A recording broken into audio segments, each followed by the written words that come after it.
O podcast que você ouve agora é uma produção da Central 3.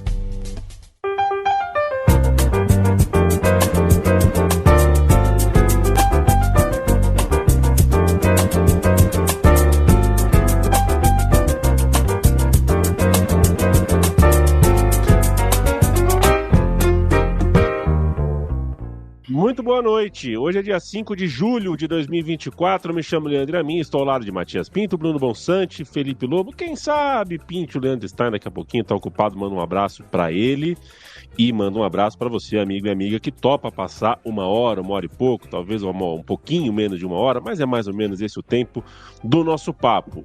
A gente entra em live, são 7h30 do dia 5, mas a gente pinga também em formato de podcast. Esse podcast se chama Meio Campo desde janeiro, tinha outro nome. Esse nosso time já está andando junto há muito tempo. Para falar de Eurocopa, não é a nossa primeira Eurocopa, né? A gente já conversava sobre a Eurocopa na edição anterior, tem Copa América também. Amanhã, sabadão, o jogo do ano para mim, para o futebol brasileiro, para a seleção brasileira. Muito embora essa seja uma opinião pessoal, particular minha, as pessoas na CBF certamente precisam ser lembradas que vai ter jogo. Eu não tenho certeza se o Edinaldo, quando acordar, vai lembrar que tem jogo, porque afinal de contas tem Campeonato Brasileiro, tem que ver súmula, tem que ver trio de arbitragem, voo, buffet no hotel. O Campeonato Brasileiro não só não parou, né? Ele aumentou de tamanho ao longo da Copa América. Por causa das rodadas adiadas? Por causa, mas ainda assim, na Copa América era hora de diminuir o número de jogos, não de aumentar. Os times estão esfacelados, o campeonato está quase entrando numa linha de aleatoriedade, muito jogo com resultados e desdobramentos aleatórios, porque os times estão cansados, além, claro, de desfalcados. E fico feliz que o líder do campeonato é o que mais se desfalcou, porque merece, né? Um time que a CBF desfalcou porque não consegue parar o campeonato, ter um campeonato lúcido durante uma competição da Conmebol. Fico feliz que tenha conseguido passar por isso e está passando por isso muito bem o Flamengo. Aliás, o Campeonato Brasileiro é uma beleza, né? Saiu agora no fim da tarde o relatório do STJD, né? Sugerindo a aplicação de 6 anos de suspensão para o John Textor, dono da SAF do Botafogo, por tratar o futebol brasileiro como se fosse, né? Como se todos nós tivéssemos que bater palma para o louco dançar, ou se ele é quem está batendo palma achando que a gente é louco e vai dançar para ele. Eu não sei exatamente qual é a lógica, qual é a mão da lógica dele. Sei que a gente se decepcionou. Ô, Pedro Depp, gostava tanto do seu trabalho, está se mostrando, está entrando em cada ondinha, né? Tanta gente entrando em cada ondinha na nossa comunicação. Mas vamos que vamos. Eurocopa, hoje, Bruno Bonsante, o famoso dia dos 240 minutos, né? Hoje tivemos 2 prorrogações. Dá uma pesada, viu? Bate uma fome, a fome retarda, você come, termina um jogo, já está em cima do outro, dá uma cansada. Tudo bem contigo? Tudo bem. 240 minutos. Inclusive, eu acabei de receber uma notificação da Folha, ainda é menos do que os assentos que o Partido Conservador perdeu no Reino Unido. Então, fica essa aí. Assim, eu estava até falando antes do podcast começar, quando você olhava para a tabela, né? Espanha e Alemanha, França e Portugal, acho que a gente esperava jogos um pouquinho melhores, no geral, né? Eles tiveram seus dramas, eles tiveram suas narrativas, histórias muito importantes, mas o bola em si aconteceu pouca coisa durante esses 240 minutos.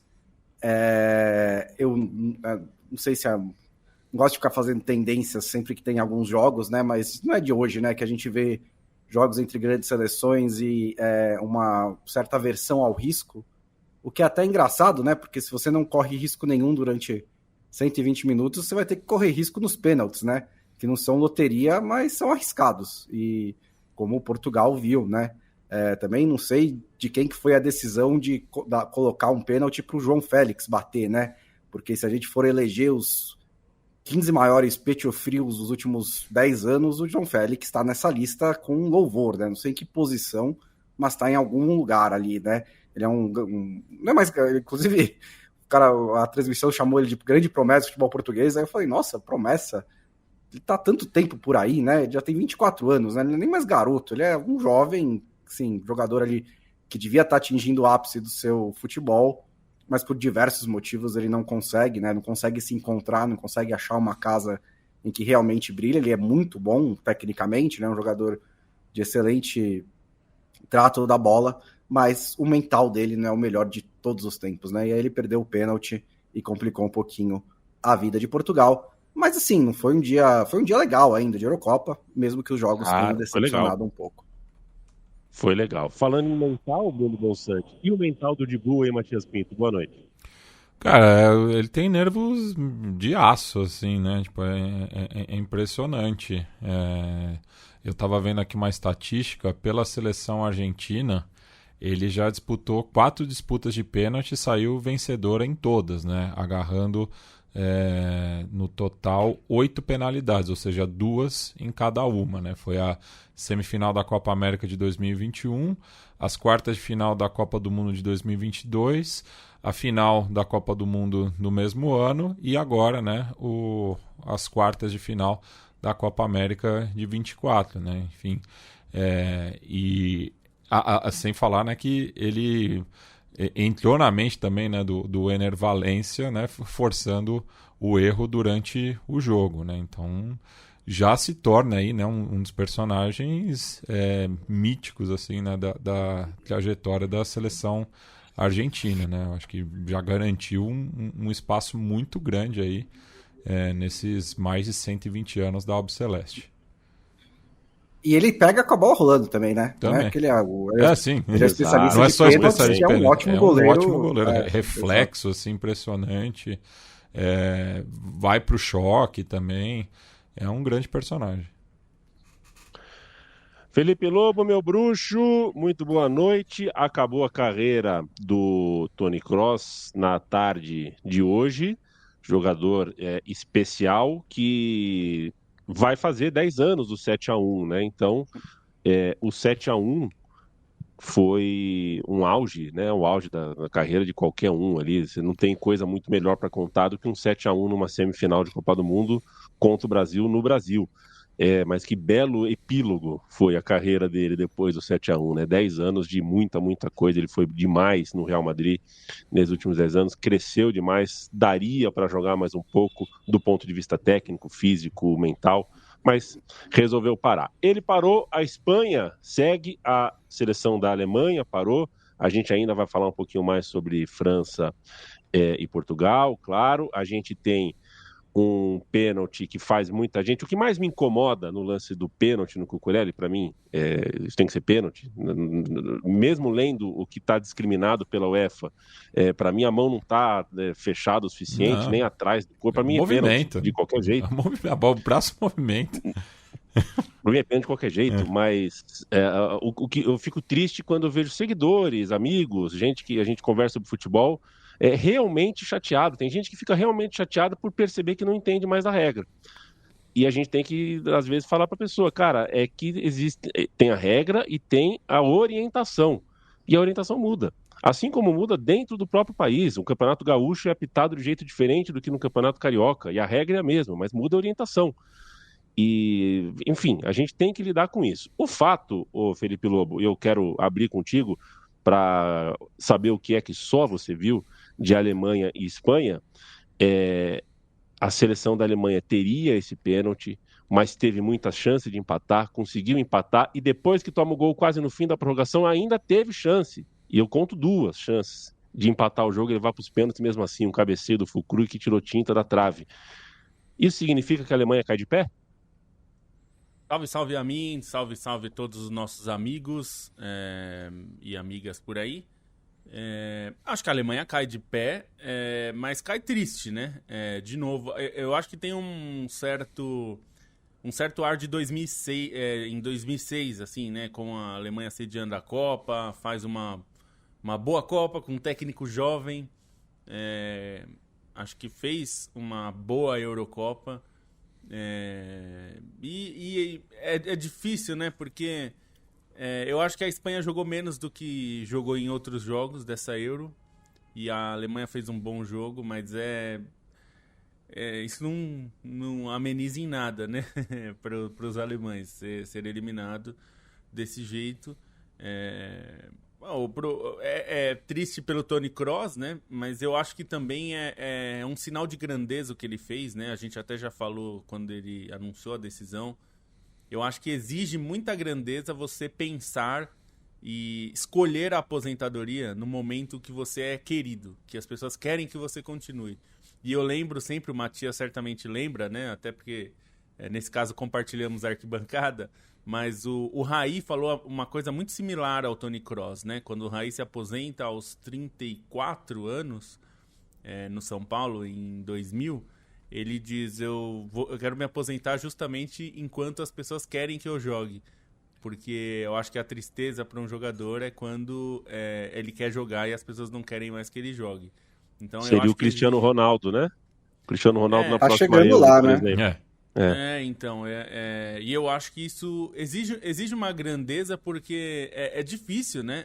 Eu imagino, assim como para nós, né? Imagina alguém falar para você assim, ó, acabou a sua carreira agora e você tem 39 anos. A gente se sente apto a continuar, né? Não tem... E o jogador, eu sei que é diferente, porque o jogador tem uma questão física, mas ele, pra vida, né? Pensando na vida de um ser humano, é muito jovem, né? É alguém que tem mais da metade da vida pela frente. E é muito difícil pensar em parar e fazer outra coisa. Eu sei que as pessoas, mas o cara é milionário, não precisa fazer nada. Mas existe o cara ficou a vida inteira se preparando para fazer isso, né? E para jogar, e para estar nesse nível. Então eu imagino o quanto é difícil, e aí lembrando outra frase muito boa de outro craque, que é o Paulo Roberto Falcão, o jogador morre 2 vezes, né? Quando deixa de jogar e depois a morte física. E isso dá uma dimensão do quanto é difícil para um jogador parar de jogar, né? Porque aquilo é a vida dele, né? Ele dedicou muitos anos a aquilo.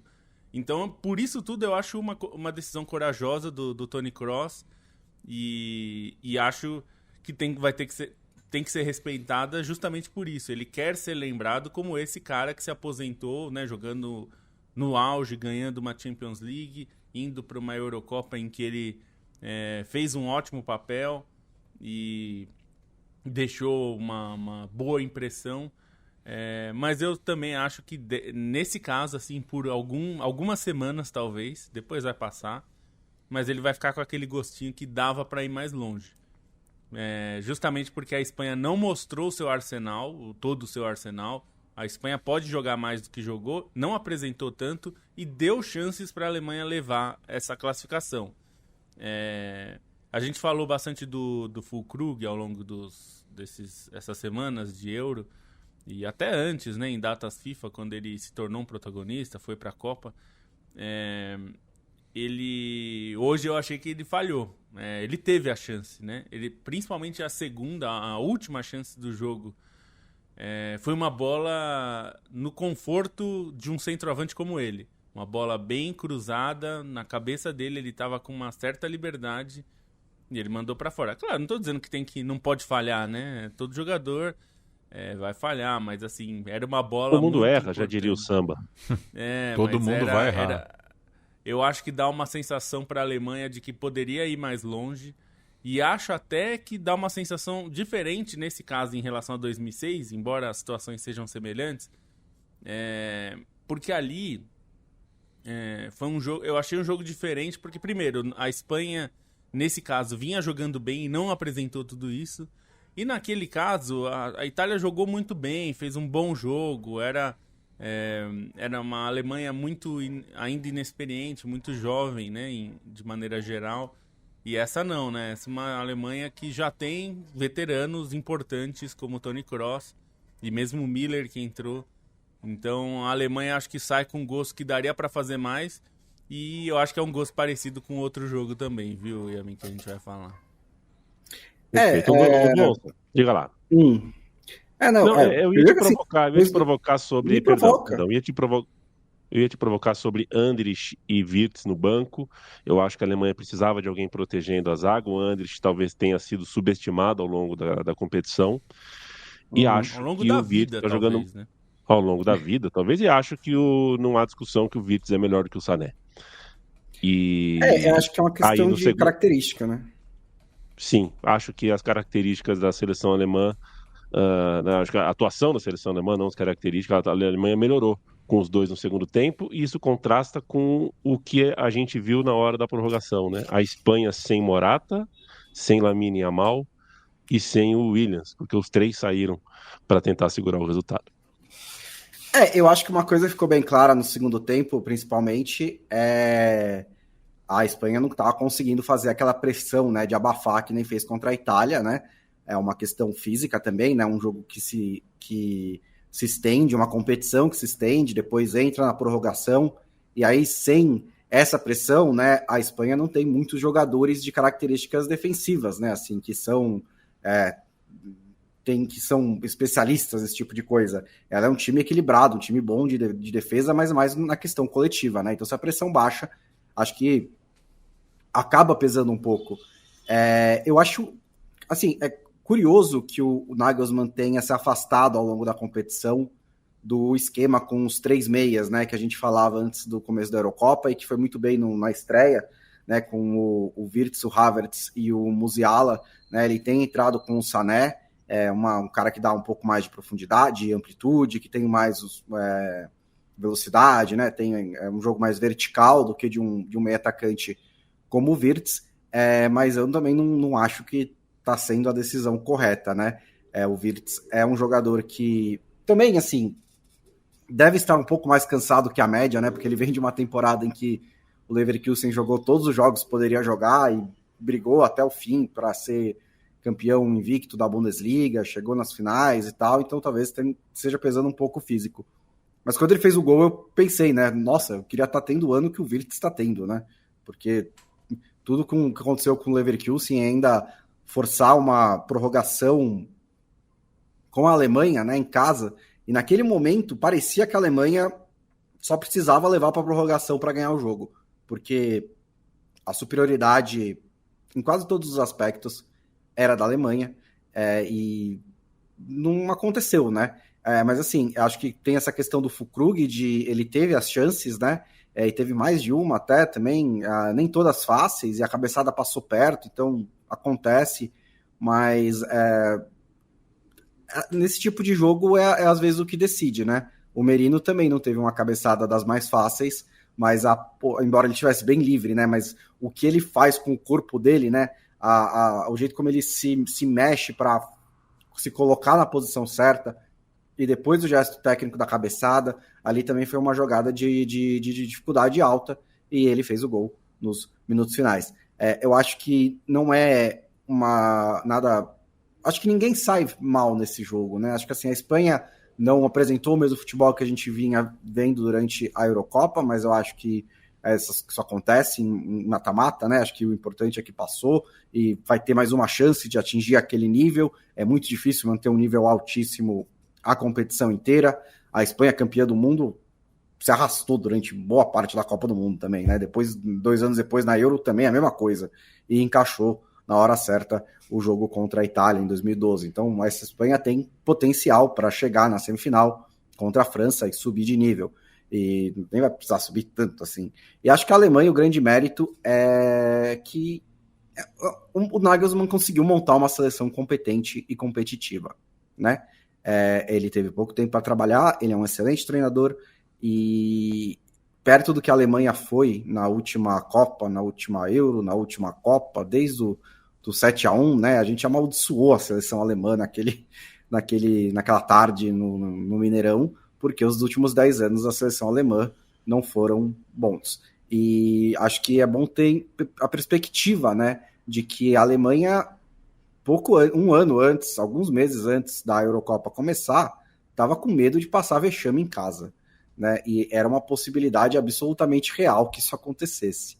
Mas não passou. Eu acho que foi uma boa Eurocopa da Alemanha, poderia chegar mais longe, tinha time para isso. Eu acho que a Alemanha esteve no nível, em muitos momentos, das principais seleções dessa Eurocopa, mas quando tem essas brigas de cachorro grande, são os detalhes que decidem, e eles decidiram a favor da Espanha, embora eu nem ache que a Espanha, no geral, tenha jogado melhor que a Alemanha nessa partida.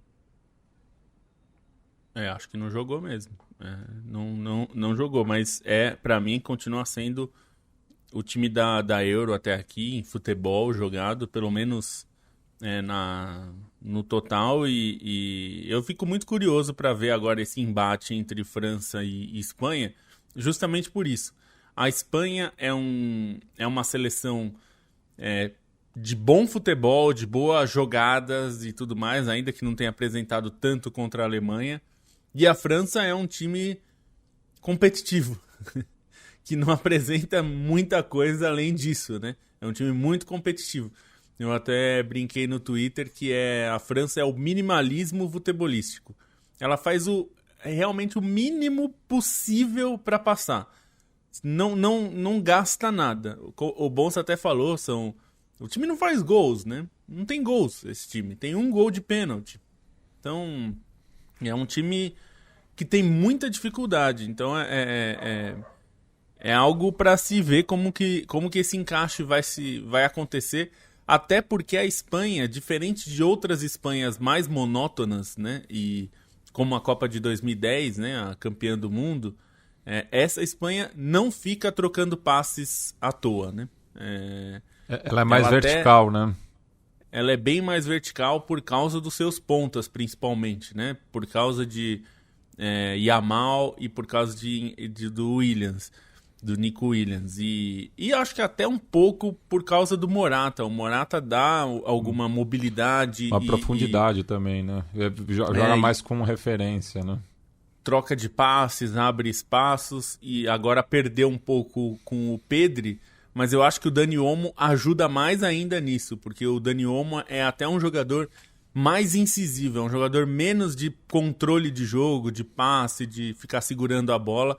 E um jogador mais de agressividade, de chegar na área, pisar na área, chutar, fazer gol. E isso. Mas eu acho que o Pedro é agressivo também. Ele não é tanto não é agressivo, quanto o Dani Olmo, mas ele também não é o cara de ficar tocando de lado, né? Não a galera imagina do tic-tac. Não, certamente não é. Acho que desse time, quem é mais assim é o Rodri, né?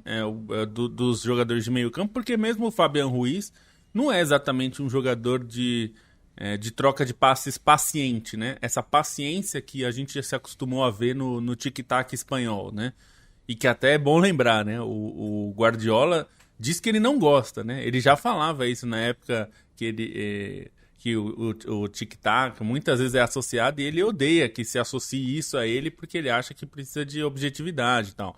Essa é uma outra discussão, mas de qualquer forma, eu imagino que essa Espanha não vai ficar plenamente satisfeita em só ficar trocando passes no campo de ataque da França, no seu campo de ataque, né, na defesa da França, porque acho que é um time muito mais agressivo e muito mais impaciente nesse sentido, né? Não impaciente por ser uma característica ruim, mas porque é um time que não gosta de ficar esperando o melhor momento. É um time que tenta criar um momento para agredir o adversário, né? Então, acho que pode ser interessante nesse sentido. E pode colocar a França numa situação mais difícil do que ela viveu hoje, né? E assim, em relação à França, né, a gente estava até conversando antes de começar o programa, né, e dividir aqui com os nossos ouvintes, né, os apoiadores, de que a minha impressão assim, é que a França ela tem jogado muito de acordo com os adversários, né?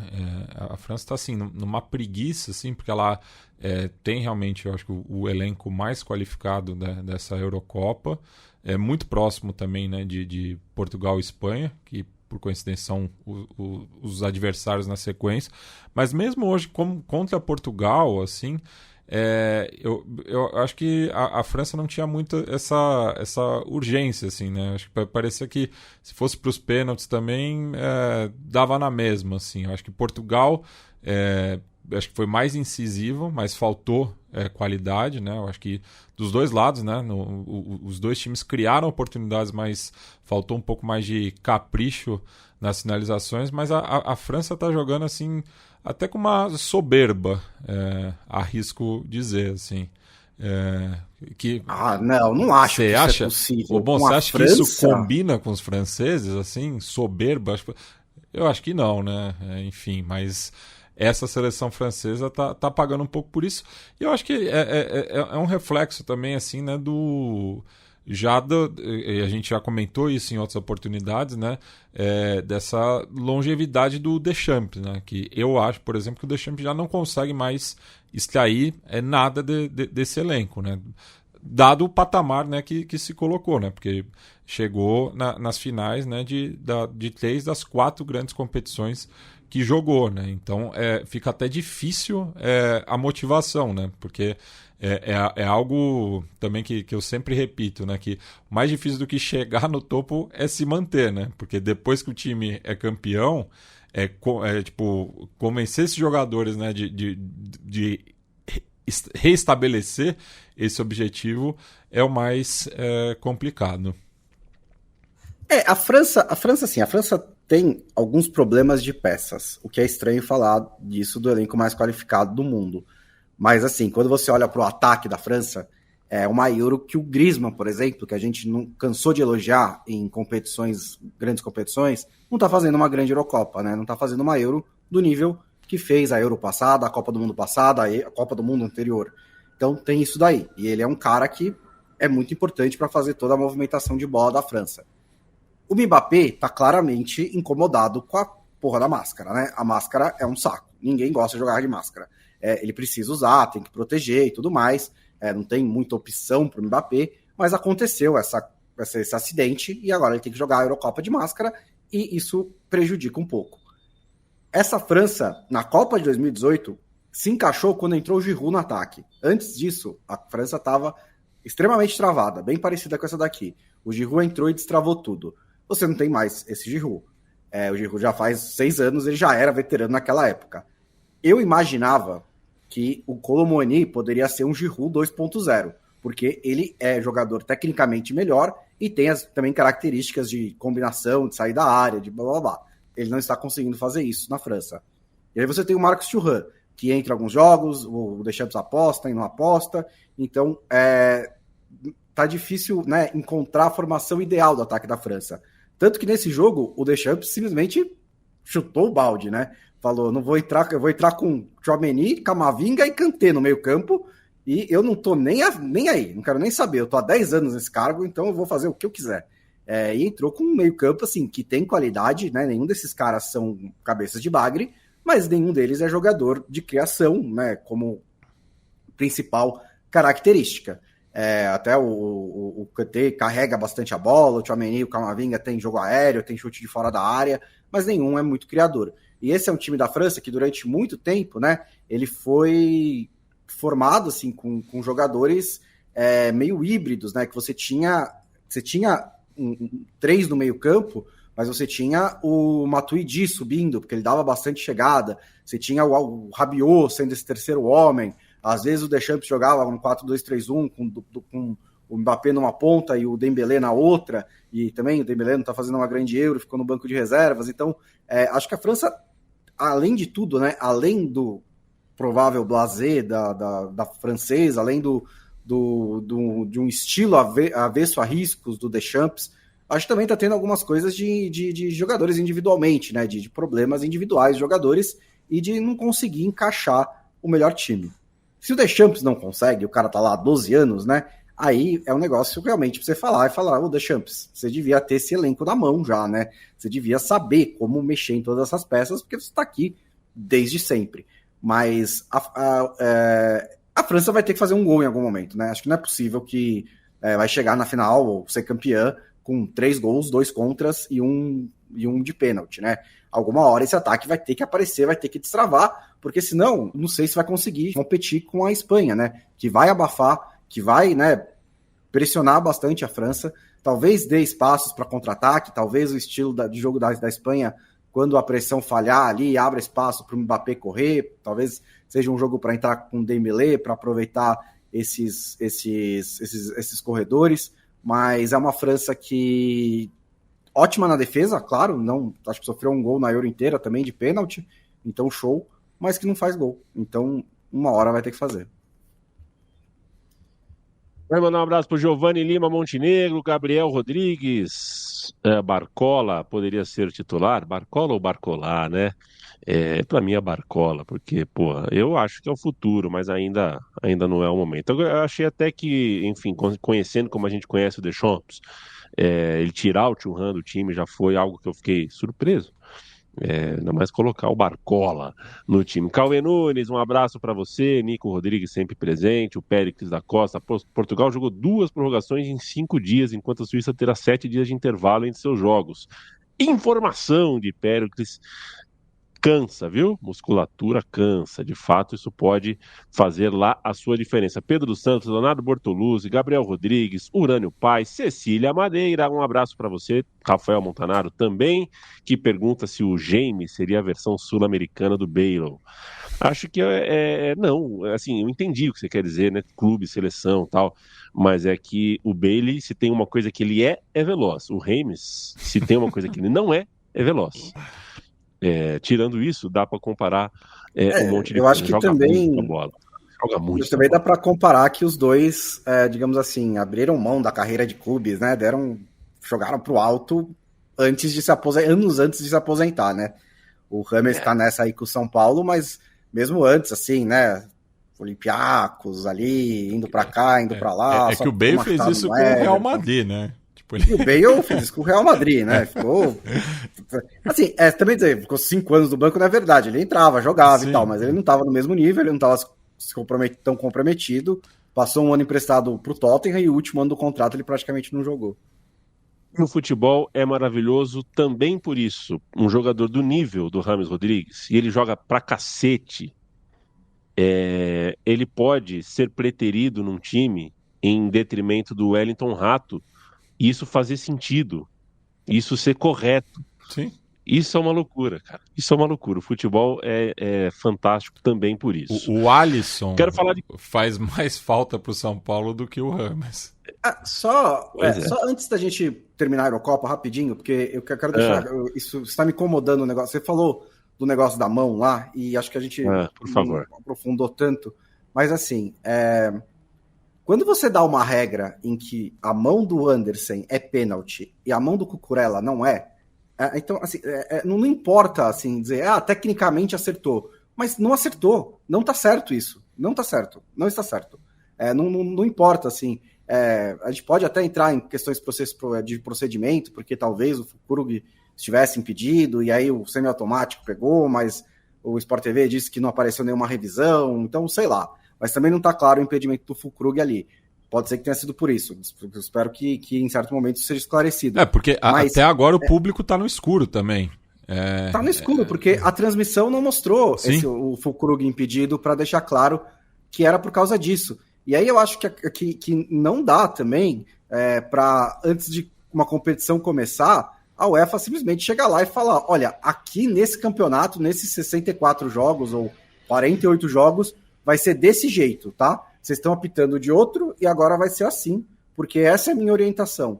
Tipo, a orientação tem que... A regra tem que ser uma regra e não dá para ficar dando orientação do que marcar e do que não marcar em lances tão capitais, torneio por torneio, né? Eu acho que isso cria uma... Não é nem uma questão de eu entendo ou não, gente nas redes sociais dizendo que não estão entendendo, mas é uma questão de padronização, né? Os jogadores têm problemas com isso, porque eles jogam outros campeonatos também, né? E eles precisam saber o que diabos é falta, o que não é, o que é mão, o que não é. E tá cada vez mais difícil de entender isso. Então, assim, se você tá fazendo... É que nem quando você quer fazer uma estatística de, sei lá, os 50 melhores jogadores de todos os tempos, com base em estatísticas. Aí tem lá um jogador que você fala, esse cara não tá nessa lista. Acho que é melhor eu mudar a conta, eu mudar o cálculo. Né? Acho que é a mesma coisa nesse caso. Se a regra está dizendo que o do Anderson não foi pênalti, foi pênalti, e o do Cucurella não foi, então tem que mudar essa regra, porque isso está errado. Se você tuitar isso, eu retuito, Bruno Bonsante. Preciso tocar, Lobo, rapidíssimo, por favor. Não, é só para dizer que a FIFA precisa pensar em como universalizar, porque um dos méritos do futebol é ter regras universais. E se cada vez a gente tem mais regras locais, tem alguma coisa errada, né? É verdade também. Quero mandar um abraço para o time da KTO. Vitor Hugo, fala, Rodrigão. KTO.com. Isso ficou meio Milton Neves, né, Matias? Mas é por causa do seguinte: eu tenho essa caixinha de som aqui, né? Caixinha de som da KTO. Eu também. A de vocês funciona? Não, ainda não testei, Funciona. pra falar a verdade. bom. Eu só ouço o fone. A minha tem desligado. Do nada. Ela ouve um pouquinho e ela desliga, viu? Mandar um abraço aí pro Rodrigo, pro Vitor Hugo. Minha mulher gosta KTO.com. muito, inclusive. Ela é boa, de fato usa ela é muito. boa. De fato ela é boa. Com o cupom MCampo, você ganha 20% de free bet dentro do site da KTO. Lá você tem a malandrinha, você tem as KTOs, você tem apostas de longo prazo, de médio prazo, de curto prazo, de vários esportes, de vários modelos. Você pode personalizar a sua aposta, as cotações são boas e a gente considera legal você apostar na KTO, posto que a KTO nos apoia, a KTO aposta na comunicação independente da Central 3, apoia a comunicação independente da Central 3. Então, se vai fazer apostas esportivas, a gente sugere que seja na KTO e faz sempre esse disclaimer, correto? Tá sentindo viciado? Pede ajuda, fecha tudo. Tá embriagado? Tá mal dormido? Tá mal-humorado? Tá ansioso? Fecha tudo. Site de aposta é para você se divertir e tem que ser levado a sério. Não brinque com o site de apostas, embora o site de apostas seja para você brincar. É para se divertir, mas não é para você perder o foco. Bronça e Lobo. Eu quero uma dica de cada aí para a gente ver o que a gente faz nesse fim de semana. Vamos lá, então. Agora que tem definido Espanha e França, eu falei aqui, né? Em futebol, eu acho que a Espanha é o melhor futebol. E a vitória da Espanha tá pagando 2,80. Se você é meio conservador, acha que pode dar mais um empate sofrível, o empate paga 2,90, tá muito próximo. Brasil e Uruguai. O jogo é nesse sábado à noite. E aqui é muito difícil, porque o Brasil é um time um tanto imprevisível. E o Uruguai hoje não só é mais time como joga mais futebol mesmo, em qualidade. Então, mais de 2,5 gols tá pagando 2,36. E mais de 2,5 gols eu acho razoável, porque não me parece que seja um time, o Uruguai no caso, não me parece que seja um time que vai ficar só se defendendo. E o Brasil, até pelo desespero maluco que está, vai tentar ganhar de alguma forma e vai se abrir e vai cometer erros também, né? Então, imagino que mais de 2,5 gols é bem interessante. E aqui, a última é só pela mística, mas vocês vão entender. Inglaterra e Suíça. Eu não tenho a menor ideia do que vai acontecer nesse jogo, porque o futebol da Inglaterra tem sido do tamaninho... o futebol da Inglaterra é minúsculo. Mas se tem uma coisa que a Inglaterra tem, é Bellingham. E um gol de Bellingham, a qualquer momento do jogo, tá pagando 4,75. Eu acho bem promissor, considerando que o Bellingham salva a pátria inglesa algumas vezes aí. Então, como nesse jogo é muito difícil saber o que vai acontecer, um golzinho do Bellingham pode ser interessante aí, porque não indica o resultado e dá uma coisa meio mística, né, pro jogo. Eu também tinha pegado aqui a Espanha contra a França, né? Também acho que essa cotação tem um bom valor, né? 2,80, considerando a diferença de bola. E aí, gente, desculpa, mas também considerando a diferença de bola, 2,75 para o Uruguai ganhar do Brasil, também é uma cotação boa, né? Assim, tá igual, né? Tá 2,75 versus 2,75, né? Para os dois times. E se a cotação tá igual, considerando que o Uruguai tá jogando melhor, acho que se você for entrar nesse jogo, vale a pena entrar no Uruguai, tem mais valor. E a Turquia vai enfrentar a Holanda, no oficial do jogo, né? É Holanda e Turquia. Mas o jogo é em Berlim, né? Então não é Holanda e Turquia, é Turquia e Holanda. Então a Turquia vai jogar em casa contra a Holanda, eu nem quero ver como é que vai estar esse estádio olímpico. E tá pagando 5,75 para a Turquia ganhar da Holanda. E aí, assim, eu acho que a Holanda é favorita também, acho que fez uma boa oitava de final, não fez uma Euro, mas não fez uma Euro tão boa assim, para me dar medo de apostar contra a Holanda, mesmo que a Turquia também não tendo brilhado, né? Acho que é um jogo mais equilibrado do que 5,75, e aí com o diferencial da torcida turca, eu acho que vale a pena fazer alguma aposta pró-Turquia. Se quiser pegar a vitória, pega, mas dá para pegar 2,25, empate ou Turquia, que significa que se a Turquia ganhar ou se o jogo chegar na prorrogação, você já ganha uma odd 2,25, que é muito boa. Um beijo e um abraço pro time da KTO. Eu dou a minha dica. Amanhã, 9h30 da manhã, o Brasil enfrenta Filipinas no pré-olímpico de basquete masculino. Tá pagando 1,22 para ganhar, 4 para perder. Eu deixo o Qual que é a silêncio sua dica? falar. Cara, como me Olha que irrita, cara, eu tive as que fazer Filipinas esteira. ganharam da Letônia em Riga, Ganharam da né? Letônia. Eu fui fazer esteira, porque o Brasil podia perder de 14 para Camarões. Eu vi o primeiro período, fui para esteira, correr, dar uma soltada na musculatura. O Brasil tomou 21-0. Quase que perde até a Não, classificação para a Olimpíada. É brincadeira. e só, entre Luka Doncic e Yannis só vai um, né? Para a Olimpíada. A Só Olimpíada vai é um. brutal. E amanhã, logo depois do Jogo do Brasil. Acabando o Jogo do Brasil, começa num outro canal. Né, num outro canal não, num outro país, numa outra quadra. Essa partida. Vai ser um sabadão de jogar. É um sábado e um domingo de mata-mata para a gente decidir as últimas vagas olímpicas de basquete. Vai ser bem interessante. Matias, seguinte, a gente tinha conversado, né, aqui mais ou menos na nossa pauta, eu vou colocar o Brasil na frente da Argentina, tá? A Argentina jogou ontem, ganhou, a gente já falou um pouquinho do Dibu Martínez, a gente pode falar um pouquinho mais sobre uma Argentina que deu esperança, né? Acho que se mostrou falível, isso é importante para os outros times, mas a seleção brasileira joga contra o Uruguai. Eu vou te dar a escalação da final de 2007. Doni, Maicon, Alex, Juan, Gilberto. Mineiro, Elano, Josué, Júlio Batista, Wagner Love e Robinho. Técnico Dunga. Essa seleção era muito criticada e ganhou de 3-0 de um time que tinha Veron, Cambiasso, Messi, Riquelme, Mascherano e Teves. De forma meio inexplicável, né? Vamos dizer. E passou nos pênaltis no Uruguai. Cabe lembrar isso, né? 2004, 2007 tivemos disputa de pênaltis da Copa América entre Brasil e Uruguai. Assim, quando o Doni garantiu sua vaga. Esses jogadores na época, né? Quando você olha agora, você fala, caralho, essa era a seleção brasileira. Mas na época, por exemplo, Mineiro e Josué vinham de um momento brilhante do São Paulo, né? Tipo, você tinha Mineiro foi pra Copa do Mundo. Coisas. Tinha algumas. Mas ainda assim, quando você olha 15 anos depois, é meio. Caramba, era essa seleção brasileira. E é mais ou menos aí que eu quero chegar, porque ainda no primeiro tempo, sei lá, com 20, 25, 30 minutos, não sei, mas no meio do primeiro tempo o Elano se machucou e o Dunga pôs o Dani Alves na linha de meio. Todo mundo achava que não era o certo, porque a gente não viu o Sevilha também, o Dani Alves jogando era na linha desconhecido. do meio. Funcionou Alves demais. Era desconhecido praticamente. Não exatamente, não era tão conhecido no Brasil.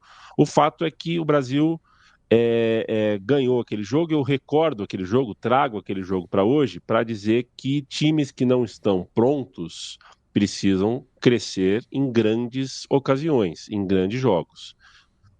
São os raros momentos, é um raro momento em que a seleção brasileira não será cobrada pelo seu público, o seu público médio, para dar espetáculo. Né? Ninguém vai sábado à noite achar que a seleção brasileira vai ter que dar caneta no Uruguai, o chapéu. Esse é o tipo de jogo que tem que ganhar. Esse é um raro momento em que o jogador da seleção brasileira pode tratar um jogo de futebol como um jogo de futebol, porque tanto o Danilo quanto o Dorival Júnior, e eu entendo eles, mas no começo dessa campanha pela Copa América, eles falaram ao microfone sobre devolver a alegria para o brasileiro, fazer o brasileiro voltar a gostar de ver a seleção, e isso tem que ser o objetivo mesmo. Mas isso trai o próprio orador, né? Você fala isso hoje e amanhã isso que você falou vai te trair, porque você não tem controle disso. É uma ideia quase imaginária. Você fazer numa Copa América, no começo de trabalho, o brasileiro sorri, acha lindo uma seleção que vai fazer um futebol maravilhoso. Não vai. Significa que a gente entende que tenha jogado tão mal contra a Colômbia? Não, tem que melhorar. O Dorival não tem como fazer um trabalho estupendamente bom ainda, mas ele tinha como estar fazendo um trabalho melhor. Isso posto, a seleção brasileira faz um jogo contra um time do Uruguai que eu acho que é um momento raríssimo. O Brasil, na preleção, vai falar, esses caras da seleção uruguaia gostam da bola, eles vão querer a bola, eles vão marcar o nosso zagueiro lá em cima, eles vão se movimentar mais que a gente. Não é normal a gente passar por esse cenário. É o que vai acontecer amanhã. Apesar do Andreas Pereira falar que os uruguaios invejam o meio de campo do Brasil atualmente. Enfim. Isso. Mas eu não lembro se foi aqui no meio campo de segunda-feira ou no Conexão Sudaca. Inclusive, para quem quiser se aprofundar mais na Copa América, recomendo a última edição do Sudaca, no qual eu, o Bruno Nunes e o Douglas Muniz, a gente passa a régua, né, na fase de grupos. Inclusive, a gente até tinha falado que era possível do Equador complicar o jogo para a Argentina, né, porque tem um encaixe que eu acho que favorece a seleção equatoriana, como a gente viu ontem, né, até pela pressão ali no começo.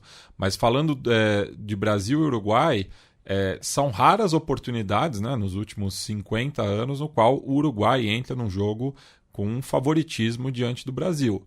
E, no momento, o Uruguai tem favoritismo em relação ao Brasil.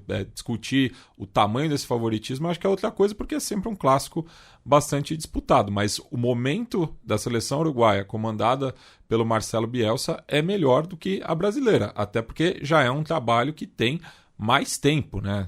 O Bielsa está desde ali do final do último ciclo mundialista, né? Entrando no lugar deixado pelo Diego Alonso, que não deixou saudade, né? Fez uma Copa do Mundo bastante aquém, pensando, né, no plantel que o Uruguai levou até o Catar.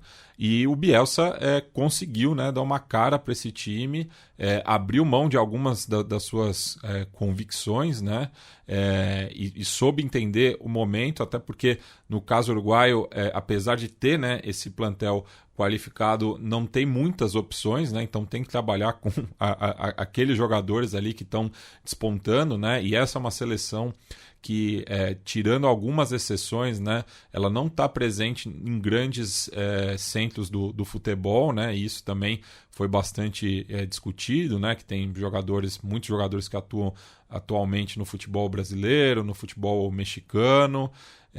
Claro, você tem um Valverde, um Darwin Núñez, um Ronald Araújo, mas são poucos nomes assim que estão nos clubes da primeira prateleira do futebol mundial. Mas é uma seleção bastante coesa, né, e que já complicou para o próprio Brasil, quebrando, né, o jejum, né, que vinha desde 2001, quebrou outro jejum contra a Argentina, que não vencia de visitante fazia tempo. É uma seleção que está num nível de confiança muito grande, fez uma boa fase de grupos, indo para cima, né, sufocando os adversários, o que também não é um costume, né, da Celeste, que é uma seleção muito mais reativa, né, pelo menos desde que a gente acompanha, né, o futebol uruguaio. Não estou falando lá dos anos 20, né, há 100 anos, justamente quando a Celeste conquistou pela primeira vez a medalha de ouro olímpica, né, e que foi um ponto de inflexão para o futebol sul-americano, né, porque ali o futebol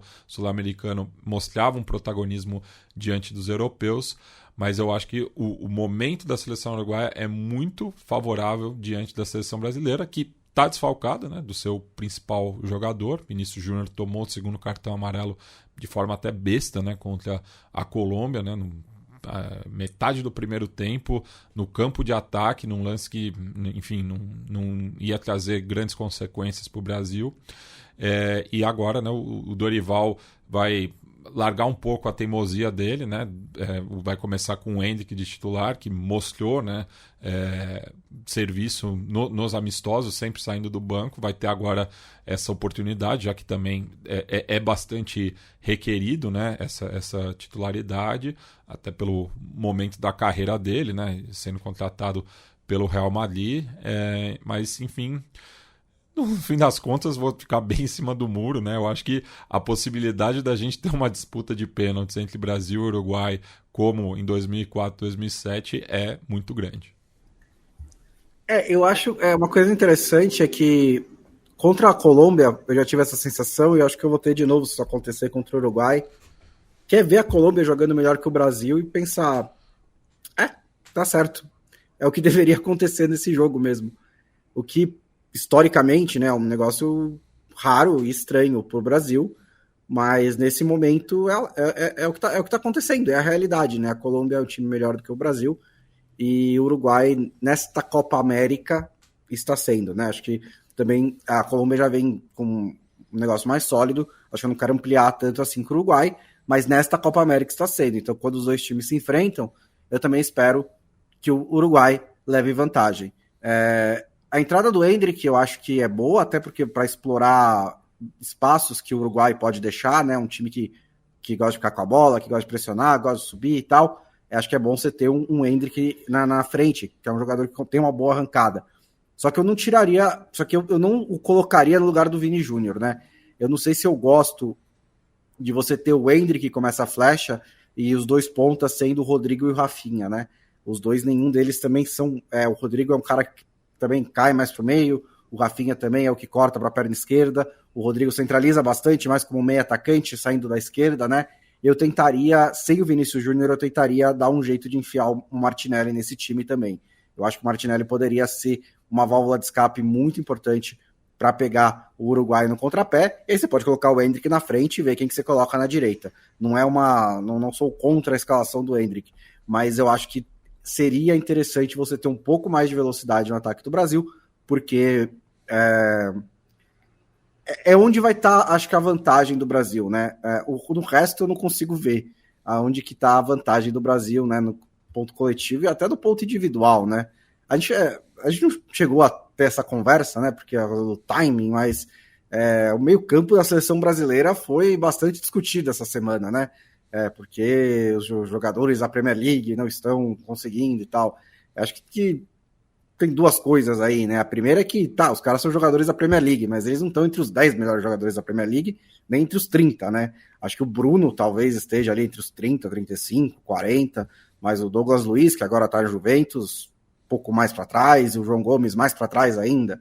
Então não é que é o creme de la creme da Premier League. E outra coisa é que não importa, né? Tanto faz onde os caras jogam. Eu acho que a questão é que o meio-campo do Brasil é problemático faz tempo. E era problemático quando a gente tinha jogadores de times grandes no meio-campo do Brasil. Fernandinho. Tinha jogador do Barcelona, Casimiro. tinha jogador do Manchester City. A gente discute esse meio-campo há muito tempo. E acho que não falta tanto qualidade de jogadores em si, mas faltam algumas características, né? Vendo o Rames jogar contra o Brasil, eu pensei, mano, quem que domina um jogo assim no meio-campo para o Brasil nos últimos anos? A resposta foi óbvia, o Neymar faz isso, mas tirando o Neymar, que não é um meio-campista, é mais um meio-atacante, mais um atacante que às vezes joga ali pela função de camisa 10 e consegue ter esse controle técnico do jogo, eu não sei se teve outro, né? Em muito, muito tempo. Jogador de característica de controle de bola, como um Rodri, como um Jorginho, que curiosamente é brasileiro, como um Thiago, que curiosamente é brasileiro, a gente também não conseguiu formar nesses últimos tempos. Então, acho que o problema no meio-campo do Brasil é mais a ausência de certas características, de certas qualidades, e não de qualidade de talento bruto em si. Só para terminar o Uruguai, ficar aqui o agradecimento para o ouvinte Omar Assaf, que me mandou esse exemplar aqui do livro Grimo, hein? From Beauty to the Duty, A Football and History of Uruguay, de 1878 a 1917, do Martim da Cruz. Fica aqui o agradecimento a ele.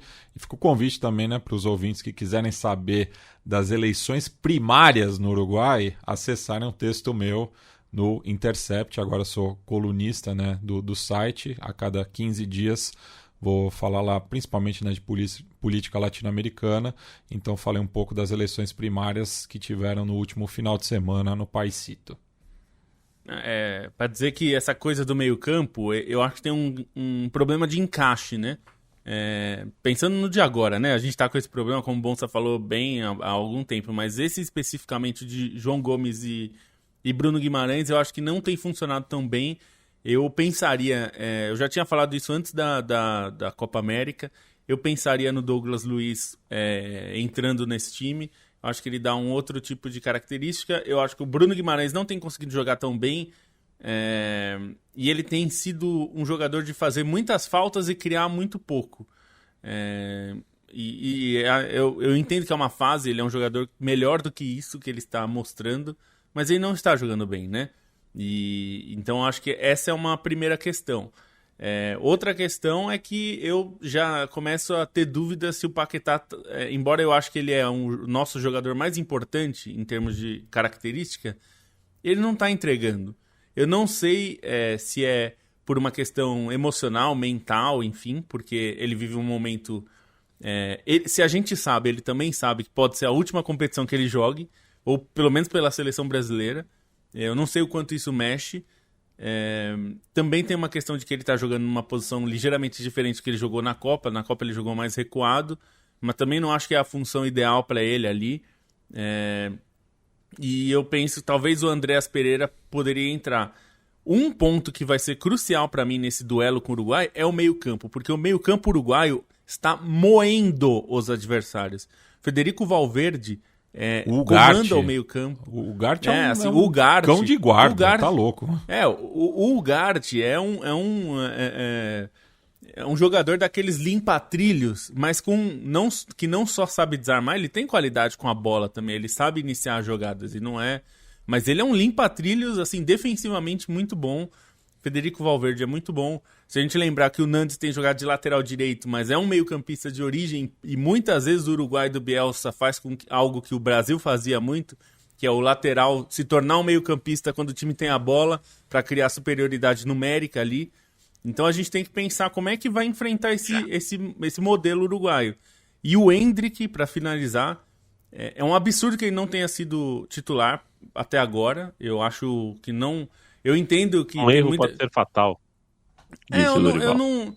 Porque, assim, eu acho que o Rafinha já teve as suas chances e não dá mais para manter no time. Mas que golaço também. Eu entendo que o Bonsa falou, e eu faria isso também, de colocar o Martinelli na esquerda, deixar o Rodrigo talvez pela direita e o Endrick na frente, ou mesmo talvez você colocar o Rodrigo mais atrás, enfim, dá para pensar em como fazer isso. O que eu acho que o Brasil tem sentido falta de ter um atacante como o Endrick, e inclusive para atacar esses espaços que vão aparecer. Ele é um jogador de usar esses espaços às costas dos adversários. Mas de novo, a minha preocupação maior para esse jogo, se eu fosse Dorival, seria o meio-campo, porque o Brasil parece dois setores completamente diferentes, né? Assim, o meio-campo e o ataque não parecem se conversar, parecem setores assim que a bola sai meio chutada para longe, sem nenhuma direção, e cai no ataque para o ataque se virar, né? Então isso é um problema que vai ter que ser tratado, né? E alguém falou de Kroos e Redondo, eu vou até aproveitar aqui para falar. O Kroos é mais jogador que o Redondo, mas o Redondo foi o que me encantou nessa posição. O Redondo não foi mais, porque as lesões também não deixaram. Mas acho que o Kroos na carreira é muito maior. O Kroos que depois do 7-1 só ganhou 5 Champions League, né? Nessa prorrogação da carreira dele. Coisa leve. O pessoal elogiando a participação do gato Nino, né? Ao ladinho, super comportado. Hoje ao tá ladinho de boa, né? Mas ninguém vê a Massu ali. A minha gatinha tá. Eu vi, ela tava tomando um banho. Ô Massu, tá dormindo. Ela tá dormindo. Acordou ela. Não é nada, Massu, era só pra ver se você tava dormindo. Que horrível que é ser gato, né? Tá lá dormindo de boa, de repente chama o seu nome só pra, tipo, levantar a cabeça e aí pronto, tá ali. Tá vivo. Tá vivo. Bom, gente, uma observação que eu faço, o Bruno Bonsante, na verdade eu falo 2 nomes pra depois fazer uma pensata aqui. Exemplo meu, tá? Danilo, ex-Palmeiras, e Gabriel Sara, ex-São Paulo. 2 jogadores que qualificariam com características que essa seleção brasileira não tem, e que entram nesse debate, né? Eu não vejo jogos do Nottingham Forest, e a gente tem uma situação. O futebol inglês está mudando um pouquinho a areia debaixo da terra ali. O futebol europeu já é assim, as grandes ligas têm os seus grandes clubes, é normal. Agora, a super concentração de jogadores nos clubes faz com que os jogadores tenham que fazer uma escolha. E aí eu lembro do Gabriel Jesus. O Gabriel Jesus, ao escolher jogar no Manchester City, ele jogou menos minutos, mas com mais qualidade. Se ele tivesse escolhido jogar pelo Norwich, como escolheu o Gabriel Sara, ele teria jogado muito mais minutos, talvez com menos qualidade. No fim das contas, é escolha. E não tem o certo, não tem o errado. O Gabriel Sara evoluiu incrivelmente jogando na 2ª divisão da Inglaterra, e tem gente que está em clubes maiores da 1ª divisão e não conseguiu. Então, cada caso realmente é um caso, sem dogmas sobre isso, e aproveito para falar. E o Martinelli, né? Porque o Martinelli joga no Arsenal, o Martinelli joga no corredor esquerdo, o Martinelli, quando o Vini Júnior está suspenso, eu pensei que ele seria assunto, e ele não foi assunto. E ele está num time grande, e aí a gente não lembra disso, né? Na hora de falar, de requisitar um jogador assim, a gente só lembra, assim, depois que deu errado, a gente olha, pô, eu também acho que o João Gomes, se estivesse jogando no Ajax, ou no Porto, ou no Palmeiras, que é o futebol brasileiro, que nos times que estão no topo do futebol brasileiro, no próprio continuasse no Flamengo, ficaria mais com a bola, evoluiria. Mas existem outros aspectos no futebol, diversos, múltiplos, e que não dá para você ter certeza. Por isso que tomar uma decisão na carreira é tão difícil. Por isso que o que dá certo para o Vini Júnior não dá certo para o Reinier. E eles fizeram o mesmo caminho, eles saíram do mesmo clube para o mesmo clube. Deu certo para um, não deu certo para outro. Varia muito. Isso posto, tem outra eu coisa. olho... Assim, o Bruno Guimarães não jogou a vida inteira dele no Newcastle. Ele também jogou. Ele jogou bastante tempo no Lyon, que domina a maioria dos adversários da França. Ele já esteve em. E o Newcastle domina a posse de bola contra muitos times na Premier League também. Não é um time que joga reativo o tempo inteiro, né? O West Ham, menos, mas o Paquetá ainda faz uma função de articulação muito importante, né? É um cara que faz a saída de bola no West Ham, recua bastante para isso, como disse o Lobo, como ele jogou em outras ocasiões pelo Brasil. Então, também não é só porque os caras são time médio, porque o Newcastle nem é mais time médio também, né? Ele é um time agora que tá com ambição de Big Six, então... pois é. Não, e olha pra Argentina, né?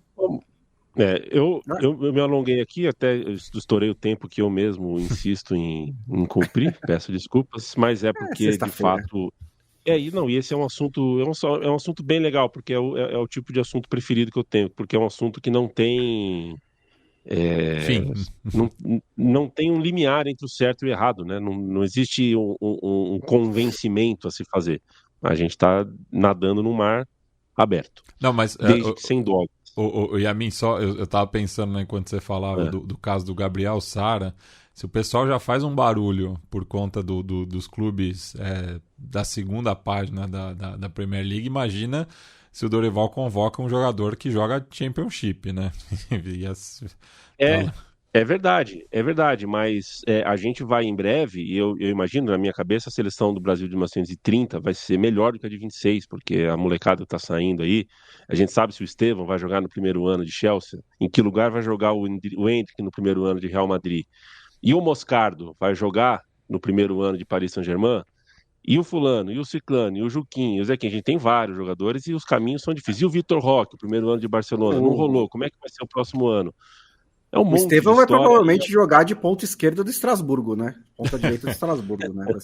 Ou qual é o time lá dos Países Baixos que sempre empresta? O Vitesse. Mas eles acham que eles não estão jogando. Mas eles não estão mais tanto. É que o Estrasburgo o Vitesse era uma parceria que tinha muito a ver com o Abramovich, né? Então eles não têm mais.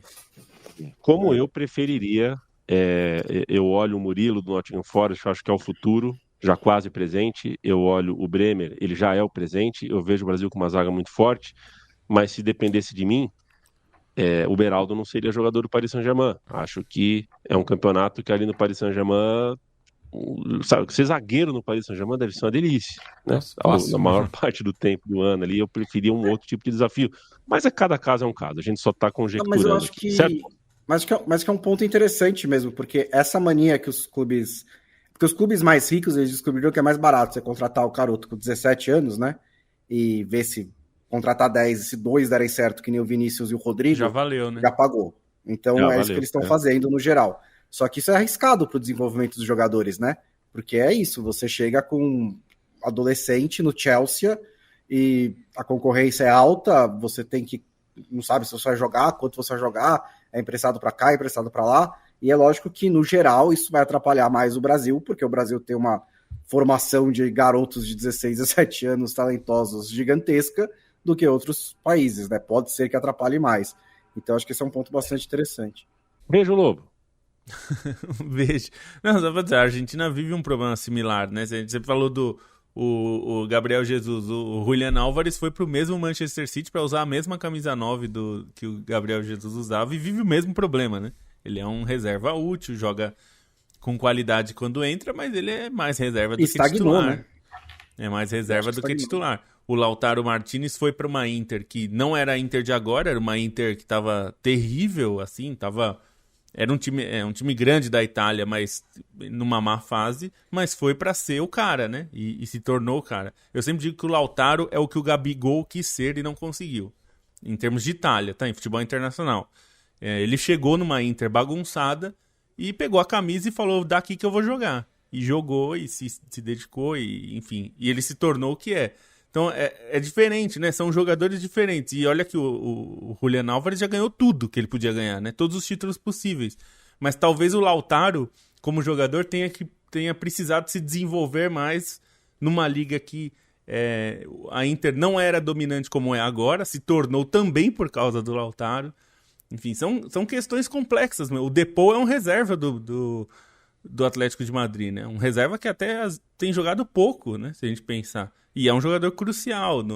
É difícil, como você falou, não tem uma resposta certa e isso vai ter que ser uma coisa de tentativa e erro. A gente só tem que parar de rotular as coisas como a gente fez lá atrás com Cota Shakhtar, ou então achar que a solução é convocar só jogador do Brasil, porque nenhuma solução simples costuma funcionar, né? Assim como, se as pessoas falam de um método de ganhar dinheiro fácil, não acredite, não tem. Solução fácil, em geral, é uma roubada. Então, fica essa reflexão aí. Um abraço, até segunda-feira. Um abraço, Lobinho. O Brasil é o país que perdeu uma Copa do Mundo pro Maradona e crucificou os 3 zagueiros, porque quer soluções fáceis. Acha que, pôs 3 zagueiros, resolveu. Puta, não resolveu. Puta, que bosta que são os 3 zagueiros. Beijo, Bruno Bonsante. Um beijo. O futebol brasileiro é muito tentativa e erro, né? E para dizer que não afeta só o Brasil, né? Tem o Kendry País, por exemplo, do Equador, que também já está contratado pelo Chelsea, né? E que é um dos ótimos nomes aí, até para o futuro do Equador, que era uma seleção que durante muito tempo era a seleção que eu olhava e falava, não tem nada de especial nessa seleção do Equador, não é uma seleção horrível, não é uma seleção ótima, não conheço muitos jogadores, não tem ninguém. E isso mudou, né? Agora a gente tem não só o Paes, mas o Ener Valencia no ataque, claro, que já vem de alguns anos, mas o Moisés Caicedo, o Pátio e o Félix Torres, uma boa dupla de zaga, o Hincapié, que vem de uma temporada fantástica também, e que poderia ter eliminado a Argentina da Copa América. A gente não teve tempo de falar sobre isso, mas o que mais me chamou a atenção nesse jogo é como mudou a vida do Messi, né? Que maravilha. Porque dessa vez ele perdeu o pênalti e eu falei, putz, que chato. Mas alguns anos atrás ele perderia esse pênalti e ia ser tipo, ia pensar na capa do Lé. Oi? Ia aumentar o dólar. Ia aumentar o dólar na Argentina. Ia aumentar o dólar, ia ser, não que precise de muita coisa, mas enfim, ia ser um negócio gigantesco, assim, né? Uma puta história. Dessa vez eu só falei, se perder assim, chato. Mas aí o Dibu Martínez também não permitiu que a Argentina, que o pênalti perdido pelo Messi custasse para a Argentina e a Argentina passou. Eu adorei um beijo para você, fale no seu destaque final, sim, Matias. Sim. Um beijo para você. Espero que você tenha assistido a batalha campal entre Talleres de Córdoba e Zenit. Não, se mas não apareceu, a gente apelidou essa tour do Talleres de Fernet com vodka lá no Conexão Sudoca. Pegou, cara. Saiu na mão. Zenit e Talleres. Diga lá, beijo. Não, eu gostei do tweet do Chico Barney e que um monte de gente respondeu achando que ele tava falando sério, né? O trapalhão Lionel Messi, mais uma vez carregado pela ótima geração argentina. Beijo, até segunda-feira. A pessoa para cair nas ironias do Chico Barney tem que estar fora do Brasil, irmão.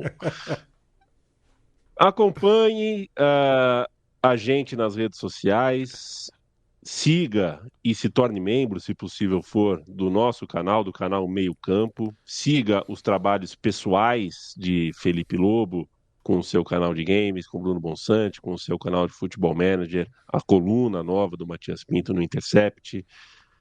Visite nossa cozinha central3.com.br e considere sempre divulgar, se possível apoiar também, mas divulgar, falar sobre a mídia independente que você segue, que você gosta, que você confie. Se você entrar aí em youtube.com, você vai ver as coisas que o YouTube te sugere.